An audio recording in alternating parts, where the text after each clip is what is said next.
안녕하세요. 저는 40 넘은 가정주부입니다. 저는 지방에서 나고 자란 평범한 여자예요. 지방 완전히 촌은 아니고 소도시였는데요. 소도시 동네가 예전에는 동네 사람들끼리 무척 친했어요. 친분도 두텁고 동네에 심심하면 평상 갖고 나와 앉아서 서로 수다를 잘 떨고 그랬죠. 지금은 오히려 저희 고향에 사람이 빠져서 너무 한적해지고 외지인들이 투자한다고 드나들어서 분위기가 삭막해졌는데 당시에는 무척 다정다감한 곳이었어요. 동네에 오래 사신 분들이 워낙 많았고 거의 대부분의 가정들이 서로 숟가락 숫자까지 안다고 할 정도로 친했거든요. 좁은 골목길에 마주보고선 집에서 살고 여름에는 골목에서 고추를 말리거나 호박 쉬며 땅콩을 먹으며 이야기를 나누고 겨울에는 제일 방이 크고 TV가 큰 집으로 들어가 같이 차 한 잔씩 마시는 게 생활이었어요. 당시 특히 저희 집하고 앞집, 옆집이 무척 친했는데요. 저희 엄마하고 그 집 아주머니들이 모두 서로 친분이 두터웠어요. 저희 엄마가 무슨 일이라도 생겨서 집을 비워야 할 때는 앞집이나 옆집에 저와 동생을 맡기고 앞집과 옆집도 마찬가지였죠. 저희는 저와 남동생인 남매였고 앞집은 딸 하나, 옆집은 아들 둘이었어요. 앞집 딸은 저보다 어렸는데 어릴 때부터 같이 뛰다니며 자라서 무척 친했어요. 나이는 2살 어렸지만 그냥 친구라고 봐도 무방할 정도의 관계였죠. 옆집 첫째 아들은 저와 동갑이었고 둘째 아들은 저보다 1살 어렸고요. 세 집 중 어디도 이사하지 않은 채로 저희는 태어나서부터 쭉 거기서 살았어요. 겨우 아장아장 걸음마를 시작할 때도 함께였고 초등학교에 들어갈 때도 중학교와 고등학교를 거칠 때까지도 함께였죠. 옆집 첫째 아들은 공부를 참 잘했는데 저도 뭐 성적이 많이 뒤지진 않았어요. 약간의 선의의 경쟁자 같은 관계랄까요? 작은 도시라 학원 많이 다니는 아이들이 별로 없었고 다녀봐야 하나 정도였어요. 저희도 마찬가지였고요. 독서실도 그리 많지 않아 비슷한 학년이었던 저희는 다 같이 학원과 독서실을 다니곤 했죠. 저희 동생, 옆집 형제, 앞집 딸까지요. 야, 우리 떡볶이 먹고 갈래? 그러자 핫도그도. 좋지. 핫도그 좋지. 누나, 나 오뎅도 사줘. 나 용돈 다 떨어졌어. 용돈 그저께 받았잖아. 그 사이에 대체 뭘 샀길래 다 써? 매일 이런 식이었죠. 독서실 앞에 모여서 같이 이야기하다가 분식집에 들러 같이 야식을 먹고 집으로 돌아가곤 했어요. 독서실에서 집에 오는 사이에 있는 작은 분식집 아주머니도 저희를 다 아실 정도로 저희는 같이 몰려다니곤 했어요. 그러다 저하고 옆집 첫째 아들은 같이 수능을 쳤고 놀랍게도 대학도 같은 곳으로 합격하게 되었어요. 전공은 달랐는데 저희들이 같이 서로 괜찮은 대학에 합격하니까 동네에선 다들 기뻐했죠. 대신 공부를 좀 잘하는 편은 아니었던 앞집 딸하고 옆집 둘째 아들은 난감한 얼굴이 되었지만요. 저희 남동생도 마찬가지고요. 아, 예, 잘 됐다. 그래도 둘이 같은 대학에 진학하니까 서로 의지는 되겠구나. 그래, 그렇잖아도 하숙집 알아봤는데 좋은 곳 있더라. 1층은 남자애들 방이고 2층은 여자아이들 방인 곳이 있어. 거기로 해야겠더라. 부모님들은 서로 상의하신 끝에 서울에 하숙집을 잡아주셨어요. 가정집에서 하는 하숙집 치고는 꽤 큰 곳이었는데 당시에는 이런 하숙집이 학교 앞에 몇 군데 남아 있었죠. 지금은 거의 원룸이나 고시원으로 바뀐 것 같지만요. 그래서 어쨌든 우리는 하숙집에 같이 들어가게 되었습니다. 물론 여자 남자가 층으로 완전히 나뉘어져 있어서 같이 산다고 말하기에는 무리가 있었지만 서로 사이가 더 가까워진 건 있었죠. 첫 오리엔테이션, 첫 MT, 첫 술자리, 지금 돌이켜봐도 그때 참 재밌었어요. 제가 술 먹고 돌아가는 날이면 옆집 첫째가 나와서 저를 기다려주다가 데리고 돌아갔죠. 그 애는 저희 부모님한테 부탁을 받았다면서 밤에 늦거나 새벽 일찍 제가 나가야 하는 날이면 어김없이 저를 쫓아서 나와줬어요. 어린 마음에도 그게 참 고맙더라고요. 그리고 1년 뒤에 놀랍게도 옆집 둘째 아들도 인서울로 대학에 들어갔어요. 물론 저희 학교는 아니었고 조금 먼 곳이었는데 부모님들은 그 애도 곧장 우리 하숙집으로 들여보내셨죠. 다음해에는 앞집 딸도 서울 외곽 쪽 대학에 합격해서 합류했고요. 유일하게 인서울에 실패한 건 제 동생뿐이었어요. 부모님이 부끄럽다고 하시면서 동생을 엄청 구박했는데 원래도 공부에 별다른 뜻이 없어 동생은 별로 타격도 없는 모양이더라고요. 이 하숙집에 우리 넷이 있으니까 서울에 온 것 같지도 않다. 그러게 말이야. 부모님만 안 계시지 우리 동네랑 똑같다. 저희 옆집 첫째는 애들이 올라오고 나서 투덜거렸지만 사실은 꽤 재밌고 좋았어요. 그땐 이미 저희가 대학에서 적응 잘하고 안정된 뒤라 애들 적응할 수 있도록 도와주기도 수월했고요. 그리고 옆집 둘째와 앞집 딸은 올라와서 저희가 이미 사귀고 있다는 사실을 알게 되어서 무척 놀랐죠. 솔직히 20살 풋풋한 청춘인 애들이 같은 하숙집에서 낯선 환경에 의지하면서 적응해 가는데 서로 별다른 감정이 안 생긴다면 이상한 일 아니겠어요? 저희는 대학교 1학년이 끝날 때쯤 사귀기 시작했고 싸우는 일도 거의 없는 사이좋은 커플이었어요. 와, 어떻게 저 오빠랑 사귀었니? 오빠 넘어져서 코 올리면서 울던 거 아직도 기억난다. 아, 그거 생각난다. 빵꾸 났다고 막 울면서 코 닦고 그랬는데. 나 같으면 절대 못 사귀어 언니. 나 참. 앞집 딸이 막 웃으면서 그러더라고요. 사실 너무 어릴 때부터 친하게 지냈던 애들이라 볼 꼴 못 볼 꼴 다 봤거든요. 저는 그 부분은 동감이었지만 그래도 제 남자친구는 정말 상냥하고 좋은 사람이었어요. 그리고 뭐 앞집 딸도 큰 소리 칠 땐 아니더라고요. 1년 지난 뒤에 옆집 둘째 아들이랑 사귀기 시작했거든요. 그때 얼마나 웃기던지. 야, 너 나한테 계속 어떻게 사귀냐고 그래놓고 그게 그렇게 되더라고 언니. 그렇지? 계속 붙어있고 잘해주고 그러니까 그냥 마음이 가더라. 앞집 딸은 배시시 웃으면서 몸을 꼬았어요. 저도 10분 공감하는 터라 막 웃고 말았죠. 그리고 대학 졸업 후 저희는 결혼했어요. 저와 제 남자친구, 앞집 딸과 옆집 둘째 아들 모두 마찬가지였어요. 이제 서방님과 동서가 되었지만 우리 관계는 거의 변함없었어요. 아주 가까운 동생이자 친구인 사람들이 이제 가족이 되었다는 것만 달랐죠. 우리 둘 다 첫사랑하고 결혼한 거 좀 억울하지 않아, 동서? 그렇죠, 형님. 대학 때 좀 더 즐겼어야 했는데. 저와 동서는 간혹 억울하다는 듯 말하곤 했어요. 하지만 말로 그럴 뿐이지 사실 각자 남편과의 사이는 무척 좋았죠. 제 남편은 중견기업에 취직해 그럭저럭 괜찮은 연봉을 받으면서 살게 되었어요. 전 그냥 가정주부로 남기로 했고 동서 역시 마찬가지였죠. 서방님은 취업이 잘 되지 않아서 그냥 저희 고향에 다시 내려가 작은 가게를 하기로 결정했어요.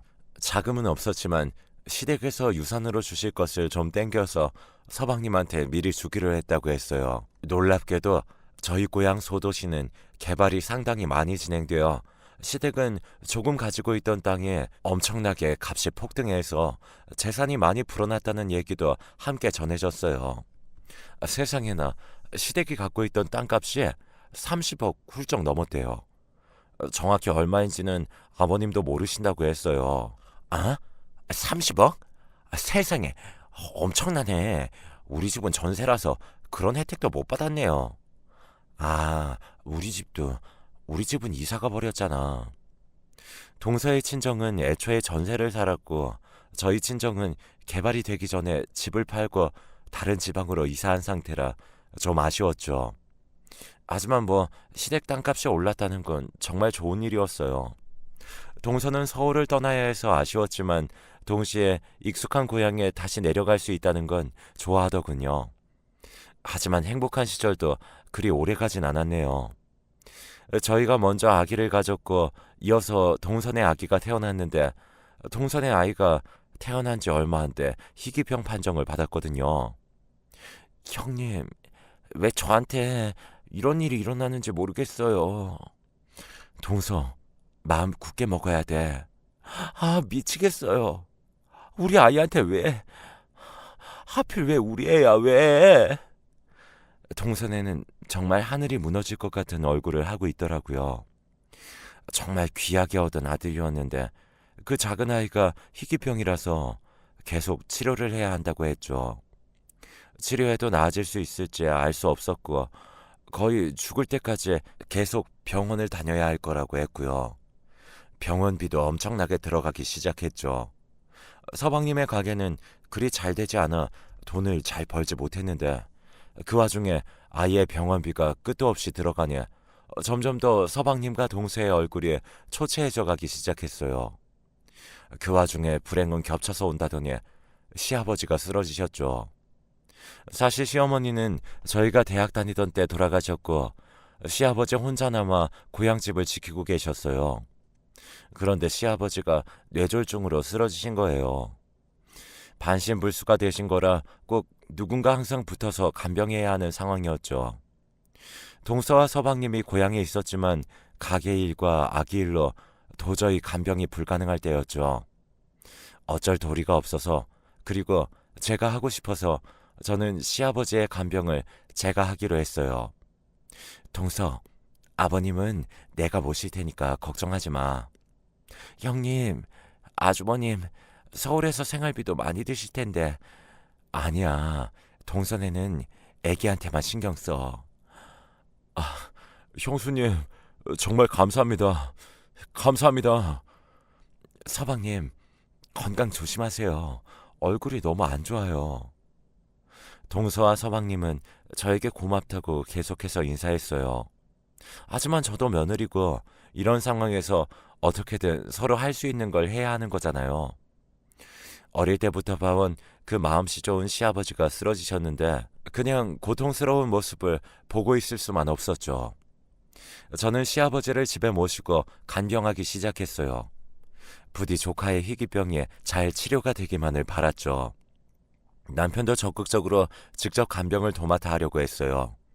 우리는 서로 도우면서 함께 시아버지를 모셨어요. 하지만 조카의 희귀병은 차도가 없었죠.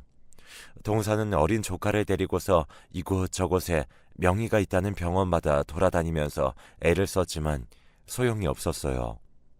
서방님의 가게는 계속 운용이 잘 되지 않았고 그래서 두 사람 모두 무척 스트레스를 받았던 모양이에요.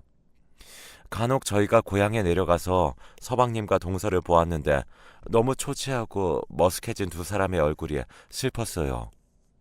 어린 시절 그렇게 명랑하고 반짝이던 얼굴들이 지쳐 있었으니까요. 동서는 제 얼굴을 보면 항상 면목 없다는 듯이 고개를 숙이곤 했어요. 아, 죄송해요, 형님. 제가 뭐라도 해야 하는데 도움이 영 안 되네요.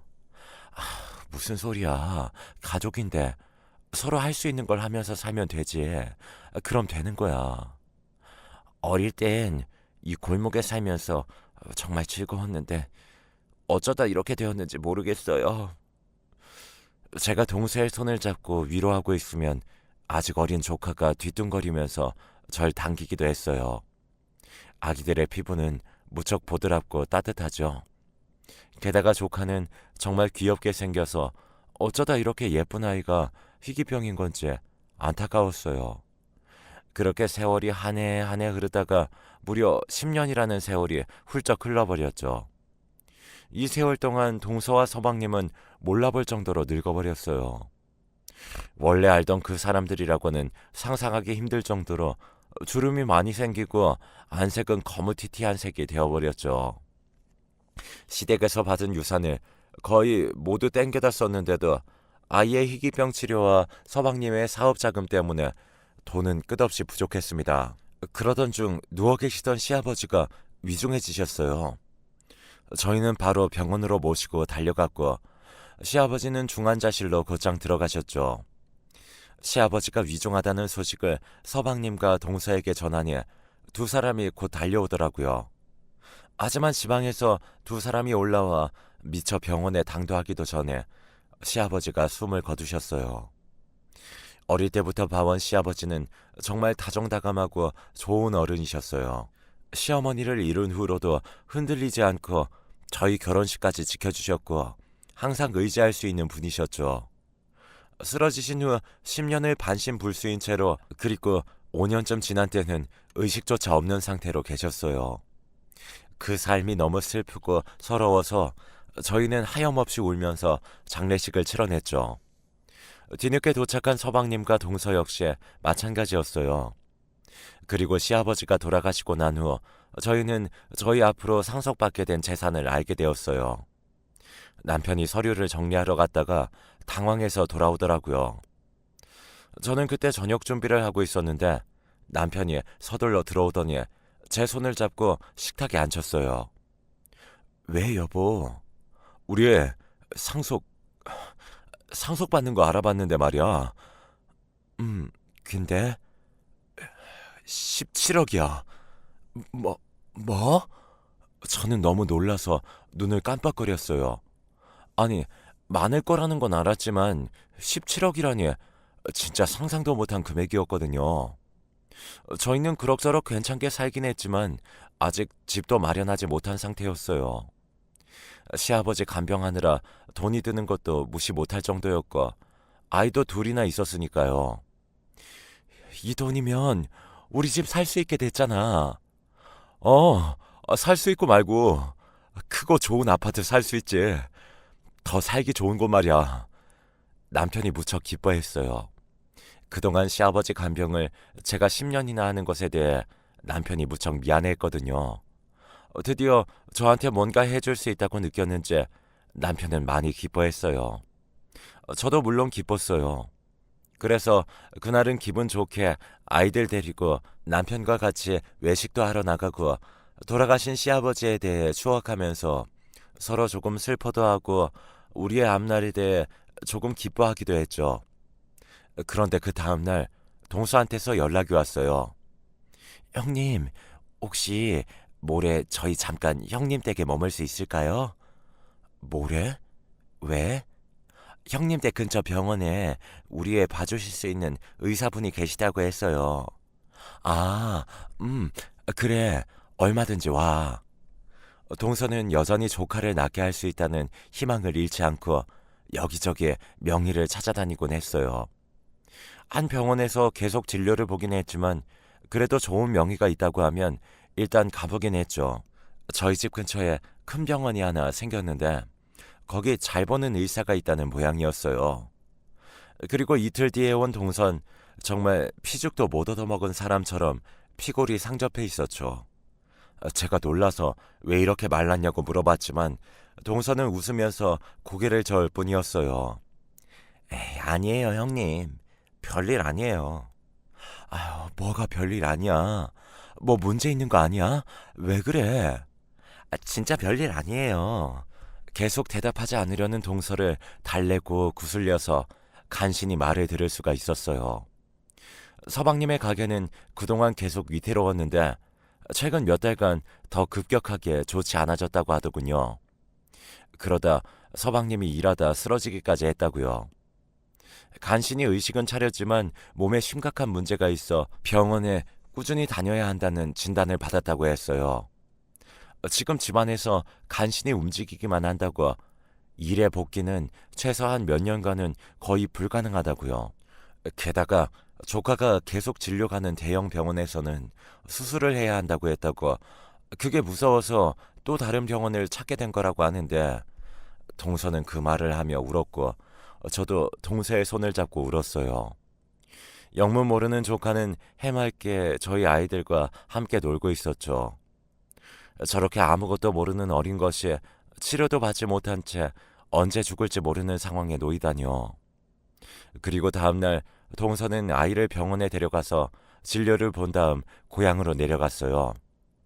저는 멍하니 식탁 앞에 앉아서 한참이나 고민했어요. 엄마, 왜 그래? 아니야, 아무것도. 아이들이 제 무릎에 매달렸다가 재미없다는 듯이 다른 방에 뛰어가서 놀기 시작했죠. 자리에 누워있던 할아버지가 돌아가시고 나서 아이들은 처음엔 그리워서 울다가도 곧 괜찮아졌어요.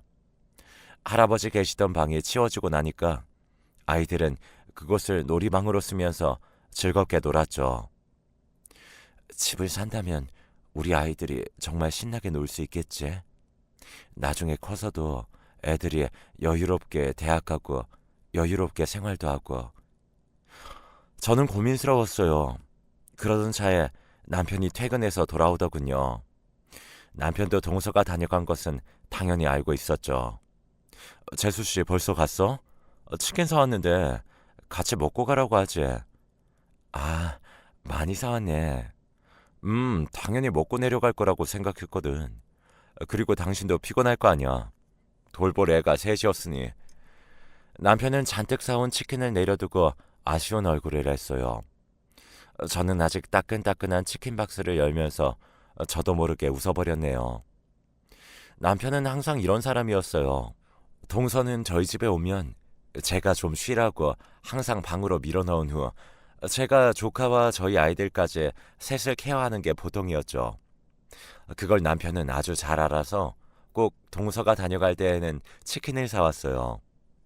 저는 아이들과 남편과 둘러 앉아서 치킨을 뜯어 먹다가 문득 말을 꺼냈어요. 여보, 요즘 서방님 사업이 안 좋은가 봐. 그래. 그래도 몇 년 전에는 조금 낫다고 이야기 들었는데 요즘 그렇대? 동서 얼굴이 정말 말이 아니더라고. 어쩌나 서방님네는 유산 받은 거 벌써 다 땡겨 쓰셨잖아. 그치? 그렇지. 아버지 생전에 다 중요해 주셔가지고. 게다가 지금 동선에 수술하라는 말 나왔대. 서방님도 지금 몸이 안 좋아서 일 복귀가 힘들지도 모르는데 어쩌나? 남편은 한숨을 쉬었어요. 저는 여전히 말을 꺼내기가 망설여졌지만 그래도 말을 해야 했죠. 여보, 우리 유산 받은 거 말이야. 17억이잖아. 그렇지. 그거 동선에 주자. 뭐? 남편은 눈을 휘둥그렇게 떴어요. 저는 치킨만 내려다보며 말했죠. 17억. 우린 사실 있어도 그만, 없어도 그만이잖아. 우리 전세 살긴 해도 먹고 사는 데는 문제 없고. 아, 그건 그렇지만 그래도 동선에 수술하려면 돈 엄청나게 든대. 지금 건강보험도 안 되는 수술이라서. 하지만 당신은 괜찮은 거야? 남편이 걱정스럽게 말하더군요. 당신 10년이나 우리 아버지 병간호 했었잖아. 당신 생활이라고는 없이 살았어. 유산이라도 받아서 그거에 대해 보상이 좀 되길 바랐어. 물론 돈으로 보상이 될 건 아니지만 무슨 말인지 알아. 저는 빙긋 웃었어요. 남편이 저를 걱정하고 배려하는 마음이 절실하게 느껴졌고 그것만으로도 좋았죠. 이런 사람과 살아간다면 17억 따위 없어도 괜찮을 것 같다는 생각이 더 확실해졌어요. 그런데 있지, 내가 이대로 17억 가지고 살면 우리 애들한테 부끄러울 것 같더라고. 정말? 정말이야? 돈 많은 부모보다 부끄럽지 않은 부모가 되고 싶어. 저는 한숨을 쉬었어요. 눈앞에 신축 아파트와 새 자동차가 스쳐 지나가지 않았다면 거짓말이겠죠. 하지만 그렇다고 제 결정을 취소할 생각은 없었어요. 동서의 초췌한 얼굴과 마지막으로 보았을 때 정말 건강이 너무 안 좋아 보였던 서방님의 얼굴이 떠올랐거든요. 17억, 진짜 큰 돈인데. 그렇지? 우리가 평생 모아도 못 만질 돈일 거야. 우리 후회 안 하겠지? 안 해. 절대로. 저는 어깨를 으쓱했고 남편은 어처구니 없다는 얼굴로 저를 보더니 웃으면서 고개를 젓더라고요. 아, 내가 마누라 하나는 잘 뒀어. 그걸 이제 알았어? 아니, 코 올리게 때부터 알았어. 남편은 농담을 하면서 마구 웃었고 그제야 마음이 가벼워진 저도 마구 웃을 수가 있었어요. 남편도 뭔가 짐을 덜어낸 것처럼 아주 기뻐하더라고요. 그래서 며칠 뒤에 저는 남편과 함께 고향으로 내려갔어요.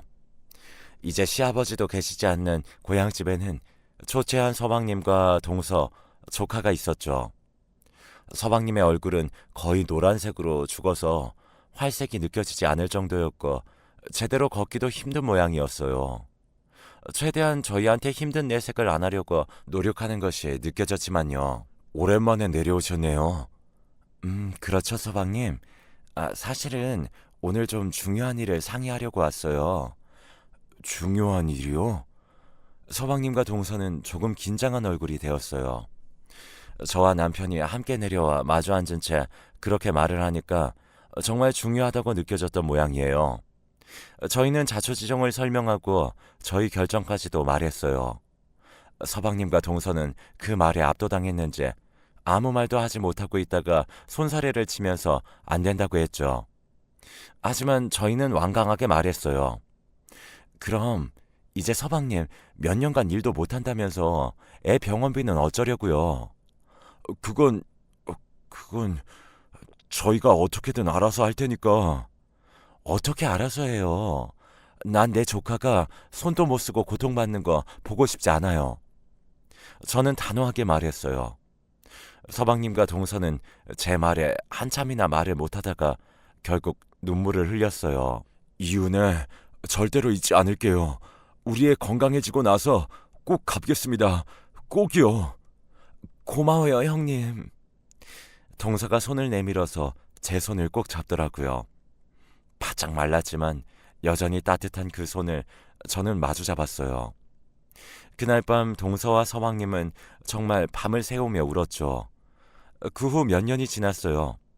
지금도 조카는 치료를 받고 있어요. 수술을 받고서 그때보다 훨씬 상태가 좋아졌고 지금은 정상적으로 학교도 다니고 생활할 수 있을 정도가 되었죠.